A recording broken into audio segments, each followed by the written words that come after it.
स्वर सुधा मंच पर आप सभी का स्वागत है। आज सुनिए राष्ट्रीय स्तर पर सम्मानित प्रसिद्ध लेखिका सुषमा चौहान किरण द्वारा लिखी कहानी जिंदगी देने वाले सुन। मैं हमेशा की तरह फोन पर चुपचाप अपने पति वीरेन की फटकार सुन रही थी। वो बिना किसी अर्धविराम अथवा विराम के बोले चले जा रहे थे। अकेली रहती हो इसका मतलब यह नहीं कि जैसे चाहो रहो। हमारा खानदान है, हमारे अपने संस्कार हैं, तमीज है। तुम्हारे बाप की तरह नहीं है हम सरकारी नौकर। ये तो अच्छा हुआ रोशनी ने मुझे बता दिया। अकेली रहकर न जाने क्या क्या गुल खिलाती होगी तुम। बोलना चिल्लाना जारी था, पर अब मेरे कान तक आवाज ही पहुंच रही थी। अर्थहीन आवाज, शब्द नहीं। बड़ी देर बाद उधर से फोन रखने की आवाज आई। मैंने भी फोन रखा और चुपचाप बैठ गई। रोशनी, उसके चेहरे पर नादान गलती से उभर आई पीड़ा स्पष्ट झलक रही थी। वीरेन शाश्वत बेरोजगार थे, खानदानी थे, इसलिए पढ़े लिखे ज्यादा नहीं थे। और फिर कौन उनको सरकार की गुलामी करनी थी। बिना श्रम किए सुविधा युक्त जीवन जीने को मिल जाए, वो श्रम का महत्व क्या जाने। अनुशासित जीवन का महत्व उन्हें क्या पता। मैंने कई बार वीरेन से कहा था कि वो हमारे साथ रहें जहां मेरी नौकरी है, हमें भी सुरक्षा का एहसास होगा, पर वो हमेशा माता पिता की सेवा का बहाना बना लेते थे। सत्य इससे परे था, वे लिव इन रिलेशन में थे। कहानी का या यूं कह लूं कि तीसरा पात्र है रोशनी। रोशनी के विषय में भी कुछ जानकारी होनी चाहिए। रोशनी अपने पिता के बलात्कार की निशानी है। मेरे स्वभाव में है चुप रहना। कोई बदतमीजी करता या बदजुबानी करता तो मेरी चुप्पी का समय लंबा हो जाता। मेरे और वीरेन के विचारों में जमीन आसमान का अंतर था। अतः संभाषण का अर्थ था लड़ाई। मेरी चुप्पी को मेरा घमंड माना जाता। ऐसी ही किसी बात पर मैं 15-20 दिन से चुप थी। अपना काम, परिवार के प्रति दायित्व पूरा करती थी। उस रात कमरे में घुसते ही वीरेन ने चिल्लाना शुरू कर दिया और फिर मार मार के अधमरा कर दिया। अधमरी औरत का घमंड चूर करने के लिए किया गया था बलात्कार। गर्भ के 9 माह न मैंने अच्छा पढ़ा न अच्छा सोचा। विचार आते तो सिर्फ बुरे, वीरेन के लिए, उसके परिवार के लिए। मेरे अंदर उस दौरान 2 ही चीजें थी, आक्रोश और नफरत। उन विचारों से मिलकर जो बच्चा गर्भ में पला वह थी रोशनी। जन्म के बाद मैंने उसे असीम प्यार दिया। मेरा खिलौना, मेरी लाडली, मेरा सहारा, मेरा लक्ष्य, सब कुछ थी रोशनी। पर जब वो बिफरती तो लगता मेरे अंदर का आक्रोश व नफरत के शब्दों को जुबां दे रही होती। इस तरह एक कोमल कठोर लड़की के किशोरावस्था की दहलीज पर थे उसके कदम। लेकिन आज का मेरा गुनाह, सरकारी नौकरी में स्थानांतरण, प्रोजेक्ट के छोटे से स्थान से इस शहर के विद्यालय में हुआ था स्थानांतरण। सामान ट्रक से उतरवाकर जल्दी से जल्दी ड्यूटी पर पहुंचकर ज्वाइनिंग देना चाहती थी। इसी शहर में मेरी सखी वसु रहती थी। वही मुझे अपने साथ ले जाने के लिए आने वाली थी। मैंने जल्दी से स्नान किया, गीले लंबे बालों को क्लिप की सहायता से सीमाओं में बांधा और बैठ गई वसु के स्कूटर के पीछे। अभी हम 2 किलोमीटर भी नहीं गए थे कि एक सुरीला गीत कानों से टकराया। न झटको जुल्फ से पानी ये मोती टूट जाएंगे। मेरा ध्यान उस ओर नहीं गया, पर वसु ने कहा, ये लड़के कभी नहीं सुधरेंगे। मुझे नई जगह, नया विद्यालय, नया स्टाफ व कई सारी बातों से रूबरू होना था। अतः मेरा ध्यान उस ओर ज़्यादा देर नहीं टिका। हाँ, अगले दिन से मैं अपने स्कूटर पर रोशनी को लेकर स्कूल आने जाने लगी।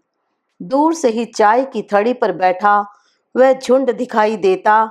न चाहते हुए भी स्कूटर की गति बढ़ जाती। मैं घबराहट में पसीना पसीना हो जाती।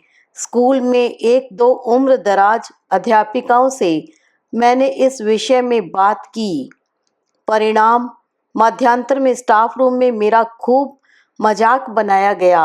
अंदर ही अंदर दर्द था तो आक्रोश भी। यह कैसा समाज है? हम क्या किसी का चरित्र निर्माण करेंगे जब हमारे अपने ही कोई आदर्श नहीं हैं? और आज आज तो हद ही हो गई। आज मेरे साथ रोशनी नहीं थी। मैं जल्दी जल्दी में बालों को कसकर ऊपर बांध कर निकली थी। बाल घने और काफी लंबे थे, अतः कैसे भी बांधो वे बड़े से जूड़े में तब्दील हो जाते थे। दूर से थड़ी पर का झुंड दिखाई दिया। आज कुछ ज्यादा लड़के थे। आसपास इंजीनियरिंग कॉलेज के हॉस्टल थे। अचानक स्कूटर की गति बढ़ने लगी। उस थड़ी को क्रॉस कर राहत की सांस लेना चाहती थी कि अचानक स्कूटर के सामने कुछ लड़के आ गए। ब्रेक लगाते लगाते भी मुझे पांव नीचे करके स्कूटर रोकना पड़ा। मेरे अंदर क्रोध ही क्रोध था। तब तक एक लड़का हाथ में गुलाब लिए एक घुटना सड़क पर टिकाए प्रेम निवेदन कर रहा था। आपके बालों में यह सुंदर लगेगा। मैंने हे दृष्टि से उसकी ओर देखा। वह बेशर्म मुस्कुरा रहा था। वहां से स्कूल के टीचरों व बच्चों को लेकर टेम्पो निकला। दो अध्यापिकाएं किनारे की सीट पर बैठी मुझे देखकर हंस रही थी और हाथ से अति सुंदर का संकेत दे रही थी। इधर हॉस्टल से और भी विद्यार्थी, या यूं कहूँ उस लड़के के चमचे निकल आए। तमाशबीनों की कमी नहीं हमारे देश में। एक ने कहा, अरे मैडम, कितना सुंदर फूल है। दूसरे ने कहा, आपके जूड़े की शोभा बढ़ाएगा। तीसरी आवाज, ले लीजिए प्लीज। कुछ मिलजुल कर गाने लगे, तेरे जूड़े में ये वेणी और वेणी में ये फेणी। मैं घिर गई थी। कहीं कोई सुनने वाला नहीं था। आत्मसम्मान के खिलाफ मैंने समझौता किया, चुपचाप फूल लिया और रवाना हो गई। अपने पीछे आती तालियों की आवाज़ें मेरे आंसुओं में गुम होती रही। मेरा दुख दर्द, मेरी विवशता, उन लड़कों की उद्दंडता, मेरे किसी अपनों का न होना, इसी दुख को लिए विद्यालय पहुंची। एकाकीपन का दर्द क्या होता है, अपनों से दूर रहने का कष्ट क्या होता है, यह नए अनजान शहर में अकेले रहने पर ही पता लगता है। स्कूल में प्रार्थना आरंभ हो चुकी थी। स्टाफ रूम की खिड़की के पास खड़ी होकर प्रार्थना में इस शरीर की उपस्थिति दर्ज करा रही थी। पूरे स्टाफ को पता लग चुका था सड़क वाली घटना के बारे में। प्रार्थना के बाद स्टाफ रूम में कोई सड़क के प्रेम निवेदन के पोज को दोहरा रहा था तो कोई डायलॉग डिलीवरी कर रहा था। मैंने रजिस्टर उठाया और चल दी अपनी कक्षा की ओर। मन में दुख था। आज रोशनी नहीं थी। कल को कुछ बड़ी घटना भी हो सकती है। उस बच्ची पर क्या प्रभाव पड़ेगा? क्या सोचेगी वो अपनी माँ के विषय में? कभी सोचती, यही वो घनी केश राशि है न, जिस पर मेरी क्लास की लड़कियां आग्रह करती थी खुले रखा कर। माँ कस के दो चोटियां बांधती थी। उनकी मेहनत थी, उनका प्यार था। और आज यही बाल, इन्हीं की वजह से मैं खून का घूंट पीकर रह गई। छुट्टी के बाद सीधे पार्लर गई। मैंने कहा, बाल कटवाने हैं। उसने पूछा, कितनी ट्रिमिंग? मैंने कहा, बॉय कट। उसे शायद अपने कानों पर विश्वास नहीं हुआ। पुनः पूछा। मैंने दोबारा कहा, बॉय कट। बाल कटते रहे, लटें कट कट नीचे गिर रही थी और मैं सोच रही थी, आज मैं माँ बाप की बेटी नहीं, श्वशुर गृह की वधू नहीं, सिर्फ और सिर्फ रोशनी की माँ थी। एक बेटी की नज़र में अपना सम्मान बचाए रखने वाली माँ, एक इज्जतदार माँ। अपनी सोच में डूबी थी कि पार्लर वाली ने कहा, ठीक है मैम। नहीं नहीं, मुझे बहुत गर्मी लगती है, इन्हें और छोटा कर दो, कान पर तो बिल्कुल नहीं चाहिए। कटे बाल और भारी मन से घर में घुसी। रोशनी मुझे देखी तो देखती ही रह गई, फिर चिल्ला पड़ी, ओए माँ, कितनी स्मार्ट लग रही हो।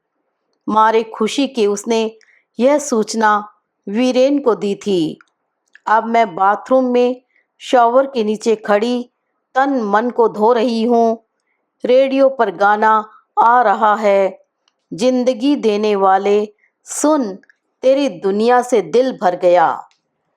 अभी आप सब सुन रहे थे प्रसिद्ध लेखिका सुषमा चौहान किरण द्वारा लिखी कहानी जिंदगी देने वाले सुन। आशा करती हूँ कहानी आपको अवश्य पसंद आई होगी। कृपया चैनल को सब्सक्राइब कर दीजिएगा।